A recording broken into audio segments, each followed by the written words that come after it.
Hey everybody out there, Chris and Mike here, and welcome back to another Dark Avenger Comic Book review. In this video, we are going to be reviewing the books that came out from Marvel Comics on the week of June 18, 2014. Yep. I'm going to really quickly start this off with Silver Surfer issue number 3. The first story arc, or beginning of the story for Silver Surfer concluded here. Honestly, I like the artwork. There's no problem between me and the artwork. The story, it just doesn't feel like a Silver Surfer story, and a lot of people already dropped it. A few people messaged me asking me why I'm still reading it. It's a decent story, but with everything that's going to be coming out, and this being a $3.99 book, this is the last issue I'm going to be getting of Silver Surfer. It's just not gripping me. Artwork is good. I'll show some artwork, but it's just not gripping me the way that a lot of other books are gripping me. So, yeah, my time with Silver Surfer is done. The story just doesn't speak to me the way that, it doesn't feel like a Silver Surfer book. So as much as I enjoyed reading this book, Silver Surfer ends up getting the woman her heart back, takes Zed out, and then the girl decides she wants to travel the galaxy with Silver Surfer. And this is a girl who never wanted to leave where she lived. She was very happy where she was for her entire life. And now all of a sudden she met him and everything that's just... And there's the monkey with the symbols, which is another... I'm good. Alright, Avengers World issue number 8.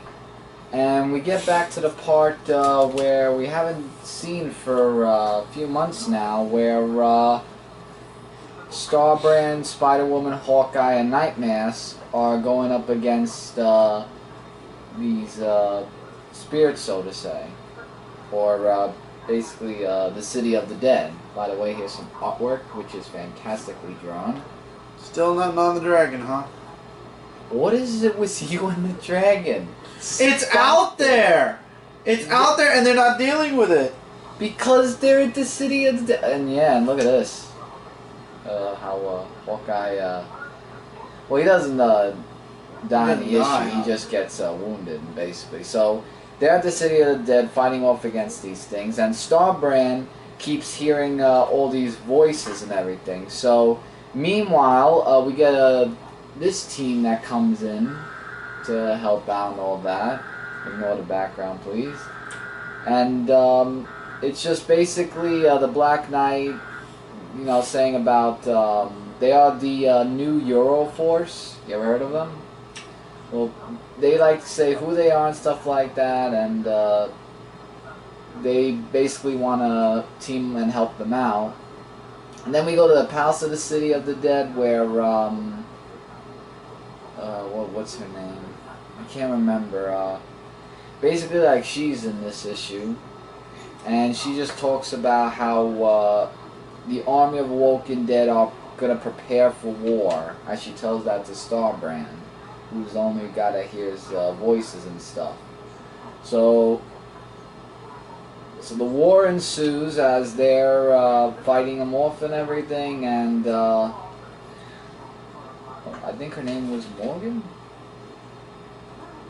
I think her name's Morgan, the woman, and yeah, things are going haywire across all the states and stuff, but it's it was an average read. It was okay. I'm just glad they actually went back to that story, because it's, like I said, it's been like a couple months since they left us off at that part itself. But, yeah. Outside of the Marvel Universe and into George A. Romero's head, Empire of the Dead, Act 1, Issue number 5, the grand finale of Act number 1. Act 2 begins this September. It's already been advertised in the solicits. And I'm very excited for Act number 2, especially because Act number 1's conclusion sets up the tone for what's to come in Act number 2. The zombies, the smart zombies that were walking in the train station, well, the doc and, what? I just want to point out that it's not for kids. We all know it's not for kids. Well, I was just pointing it out. So, the doctor, whose name is Penny Jones, and the guy who trains the zombies, Paul, actually she finds out about the zombies through Xavier and this little girl that Xavier found, and then Penny shows Paul, and he basically brings them back to the arena and locks them all into cells. Some of the zombies don't like, the people, but Xavier says this is a good place. But basically, it's not a good place because they're going to be fighting each other to the death, basically. So, that's all you get with the zombies. That's it until the next act. Then you have those people that broke into New York a little bit back. You have the mayor's nephew who's going around making a mess everywhere. And basically, in the end, the mayor basically says, in a nice way, I'm letting you live. I just want you out of my life completely. I had your friend taken care of. His friend did some really bad stuff in the middle of this book. And now it's just, I want you to go away. So the nephew goes away, and he ends up joining up with these other people who proclaim that they're going to make him mayor. And then there's another group of people who basically want to take over the city or take it all from the city. And it kind of ends with those people driving up to New York City, and then it's coming in September, Act number 2. So really, a lot of this was a conclusion to the first act of the story, and a lot of setup for what's to come in the next act. So the mayor's nephew is going to be looking to destroy him. You got these people who want to take New York for all it's worth. You have Penny, who's still trying to make these zombies civil again, and you have Paul, who's using them in the arena for sport. And he doesn't seem like he's too happy about using them for sport anymore. So, hopefully we'll get a little bit more zombies in Act 2, because we got a lot of vampires in Act number 1, but I'm sure that, I have something in my eye that's driving me crazy, but I'm sure that by the time it's all is said and done, next act is going to be really awesome. Looking forward to it. I really enjoyed it. If you enjoyed Night of the Living Dead, if you enjoy any of George A. Romero's work, you will definitely enjoy Empire of the Dead. And I thought I would possibly never see this happen in the Thunderbolts comic book, The Punisher vs. Thunderbolts, Part 1. And it actually doesn't... It's going all the way till September. I saw the solicitors. Yeah, but it doesn't actually happen until basically the last page and everything. Like, basically, it's the Avengers who are fighting against, this big creature in the city, where the Thunderbolts come to help them out and stuff like that. And and here's some artwork, which is the same as always. In a good way. I mean, there's a lot of dialogue and stuff like that. Like, basically, there's like this type of gun that they want to use that basically could finish the job or something like that. I mean, there's like a whole big thing of where they're going into the high school and all the students are basically dead, and just it's really like just a dead house in here where all that is. And Dr. Stern says, like, it seems like they died quickly. Like, basically, it was just like a whole big thing of what happened. They come back turning into zombies, where there's lots of the Thunderbolts going into action. And Ross actually felt getting bitten from one of them, but it didn't really hurt because he's the Incredible Hulk and all. He's a Hulk and all that. So, there was just like a whole big thing of the infection that got into everybody, and everyone sort of snapped out of it. And they're keeping this guy, Faustus, and Punisher says that he deserves to die, and then Ross is saying that we need him for other things and everything. So he just said to Punisher, you know what, that's it, I'm done, I quit. And then in the end, there's a note that says, you don't quit us, you're fired, and there's a big explosion. So, of course, for Punisher, this means war. Oh boy. So, oh boy. I mean, I don't know which side was right. I mean, first of all, I don't believe that anyone should kill anybody because they should be brought to justice. That they did it. I think that it was a setup. I mean, I understand that the Punisher, he's a vigilante and he wants to kill everybody because of what happened with his family and stuff like that. And Hulk wants to keep him for other stuff, but he just quit just because he couldn't kill. He could kill other people. I don't think that he. It sounds like a huge setup in my opinion. I don't know. That's what I'm thinking. Who knows? But it's really good. Okay. That's it. Continuing to be spectacular, Daredevil issue number 4. In the last issue, Max, the Shroud, basically turned on Matt. In the end, though, he actually didn't. He ends up taking the walking stick, Matt's walking stick, and tossing it to him. Matt gets out. The Shroud helps him kind of take out everybody, but then he disappears with the owl. Where he went, Matt doesn't know, and he kind of. Night Owl? No, owl. The owl. Oh, the owl? Oh, because there's a night owl. I'm trying to find out if it says. No, but it's the owl. So Matt goes and talks with Kristen for a little bit, and then he kind of through their talk they realize that basically Max is gonna work with Al because Al promised that he could get Max's girlfriend for him. So kind of even Daredevil knows that Max is just believing him because he wants to believe. He wants false hope. So Daredevil shows up. It turns out Al wants the Shroud to do a job for him. He wants to take these unfeathered photon particles. Doing this, he'll help Max find his girlfriend. Huge fight breaks out between the three of them. But in the end, the Owl gets more than what he actually bargained for. And Matt actually says, I'm not going to allow you to have, what was it called? Suicide by, where was it?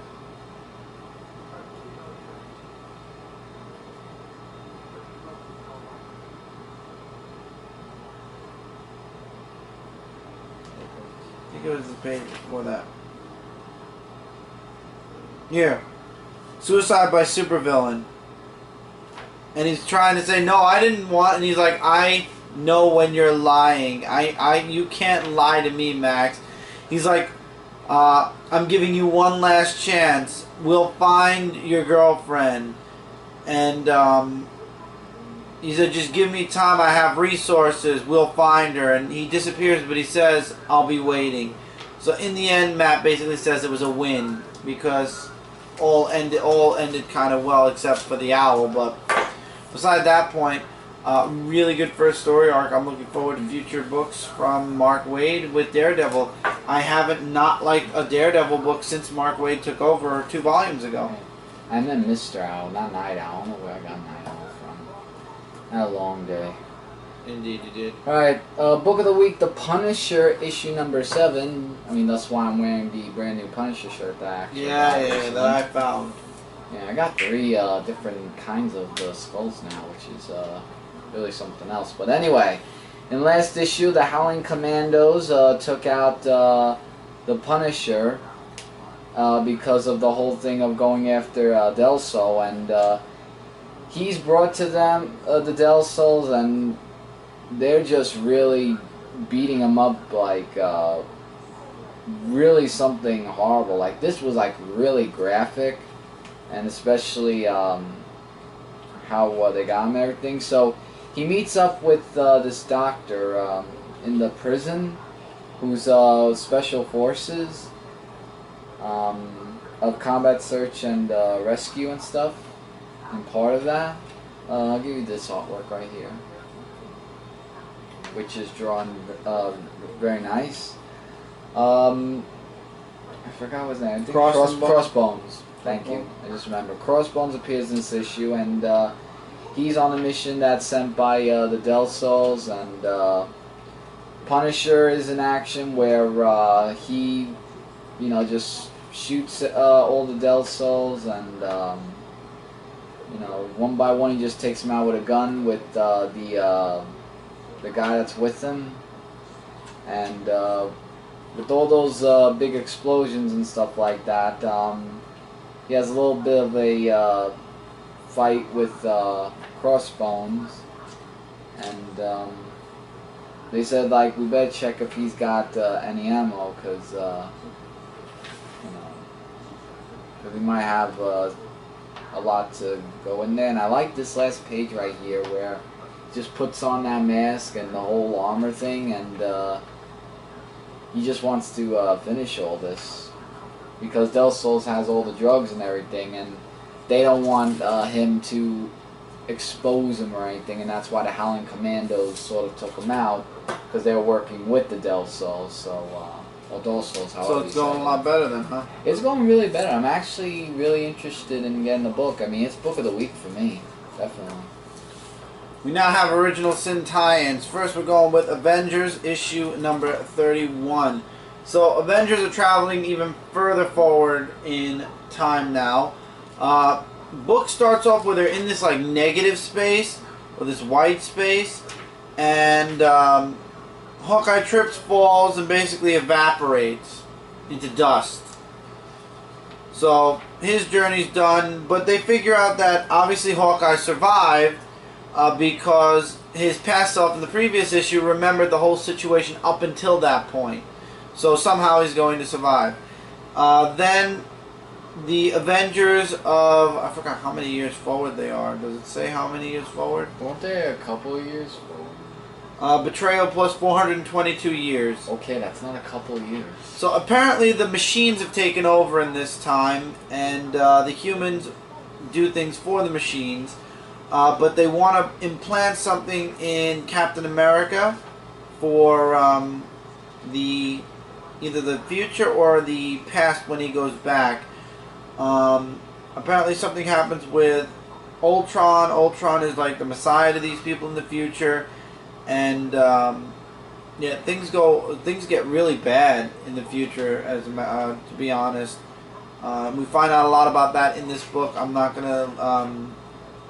If you guys are interested, you can definitely check this book out yourself. But again,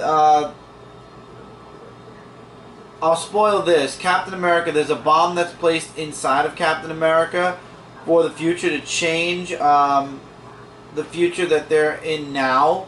I don't know if the bomb is for a good reason or for a bad reason, but the Captain America of that time, who is basically a robot, says it's to change the future. What was it? And it won't. And won't that be fun? Okay, so. And then again, two other people, I believe. Oh God, what's his name? Hyperion? Yeah, Hyperion and Thor get whisked away, and they disappear to dust. And now Captain America, Starbrand, and Black Widow are 5,045 years plus betrayal in the future. However, the epilogue has Hawkeye, Thor, and Hyperion back in the present, and they want to know what the hell is exactly going on now. So they're jumping. So they're back. They made it back. So now the next issue, the Avengers are Cap and Black Widow and Starbrand are still moving forward in time. Okay. Interesting stuff again, but now I'm curious about the bomb and if they're going to make mention of it within the next year or not. I took a look at that one. This was good. Yeah, you thought this was Original Sin. That's Original Sin. I know. Nova issue number 18. So this is taking place all throughout issue number 2 of Original Sin. Or was it 3? 2 and 3. Basically, Sam and his mom make a shrine for remembering all the Novas that passed away. Then Sam decides to go to the Watcher. He goes to the Watcher. He thinks that he was robbed, but it turns out he finds out the Watcher was killed. So Sam goes back to Earth, and he goes back. First of all, I love how they threw in Peter Parker being back, Daredevil being in Los Angeles now in literally one page. And Nova jumps in the middle of the fight with the, what are they called?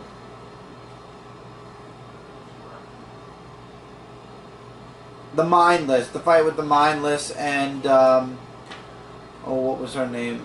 Dominatrix? Yeah, Dominatrix, yeah. Or whatever her name was. I don't think it was that either. But anyway, Exterminatrix. Oh. And Nova tries to help out because he wants to get, he wants to get revenge for his friend being killed. He thinks the Exterminatrix is the one that killed the Watcher.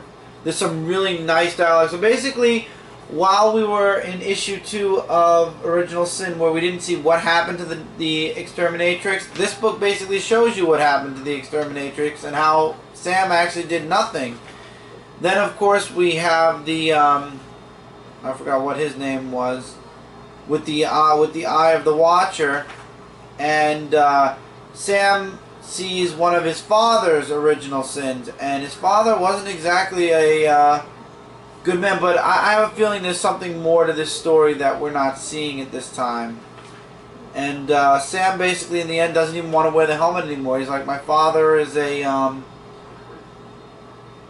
a lie. The whole thing's a lie. He wasn't a hero. Yeah, I can't wear this anymore. Yeah, and Iron Man's trying to tell him that he knows what he feels because he could relate to it, and he just walks off then. I don't like how Iron Man's very cool and collected in this whole event going on. Really good book, definitely very heartfelt, and the next issue is going to continue forward in Sins of the Father, so I'm looking forward to seeing that as well. And now the coup de grace. Yes. Book of the week for me, I really love this book, Original Sin issue number 4. I'm going to spoil this right off the bat. We all called it when we said that the Nick Fury that was decapitated was an LMD, a life model decoy. It wasn't the real Nick Fury, and actually there's a story arc that pertains to why that's not the real Nick Fury and the last page of this book, which has been spoiled everywhere once again, so it's really not a spoiler.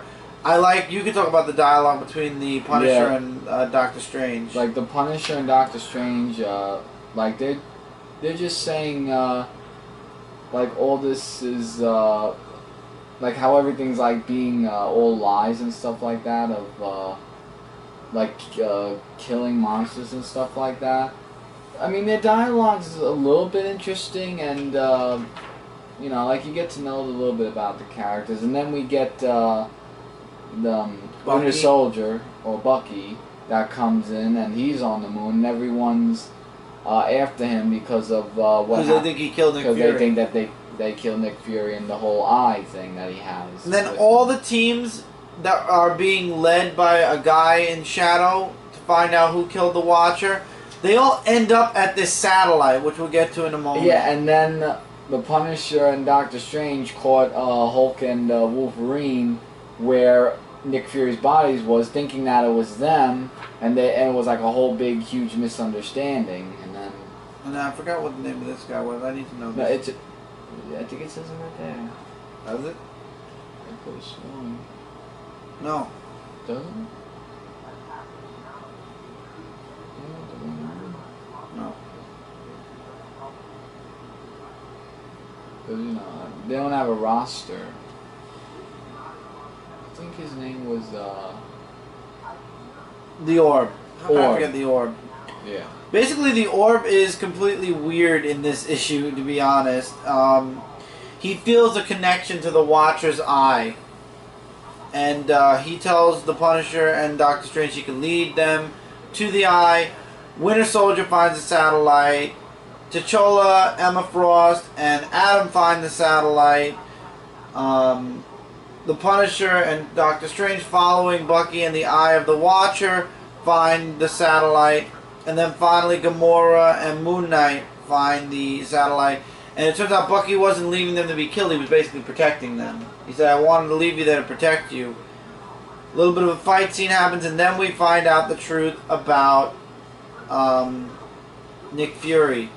And this is a huge spoiler, so if you guys somehow manage to miss out on this last page that's been plastered everywhere, skip the rest of this video until you read our Original Sin issue number 4. But The real Nick Fury is super old, and he's the one that's leading the other team. So basically, Nick Fury's leading both the Avengers and his own secret team. And he has a bunch of life model decoys behind him. So basically, there was a story arc, somebody had mentioned this a while back, where Nick Fury lost the ability to stay young and strong. It was some type of a serum, like the super soldier serum. He lost that, and basically now he's aging like a normal person. So now he's getting really old. However, he needs to still be Nick Fury, so he has a bunch of life model decoys that he controls, obviously, running around. The thing is, though, I have a feeling that that's going to change by the end of the story arc, where we're going to have Nick Fury back in his regular body at some point, maybe. I don't know. They're not going to leave Nick Fury old, I can tell you guys that. This was an excellent issue. I love it, and we still have even more questions. We have tons more questions now about, still, who killed the Watcher? What's going on? How did the orb go from being super evil to super like, oh boy, I have a connection to an eyeball? Maybe he has something with the eye. I don't know. And where is the second eye for the Watcher? Killer might have it. Exactly, but who's the killer? I gotta find out. Exactly. So we got 5 more issues, I believe, of this? No, 4 more issues. No, 5 of 8 is the Yeah, next 4 more issues. This is the midway point right here. Yeah. So, Original Sin is definitely a really, really good book so far. I'm really enjoying this event. It's one of the few Marvel events that I've enjoyed in a very, very, very long time. Highly recommend it. This is my book of the week. And we left out a ton of stuff because you guys should be reading this book along with all the other books in this review. And that's it for this review, guys. Don't forget to check out Comic Related, Comic Frontline, and Zone4Podcast.com. Together we're your #1 source for comic-related news, reviews, and a whole bunch more. Guys, Transformers, me and Brant decided we're going to take May's books and June's books, and we're going to do a full recap with all 6 books. Oh. So next week, we're going to be doing the Transformers recap for both this and last month, and the other recap should be coming up really soon. Turtles, we have all the books now. I just have to finish reading them.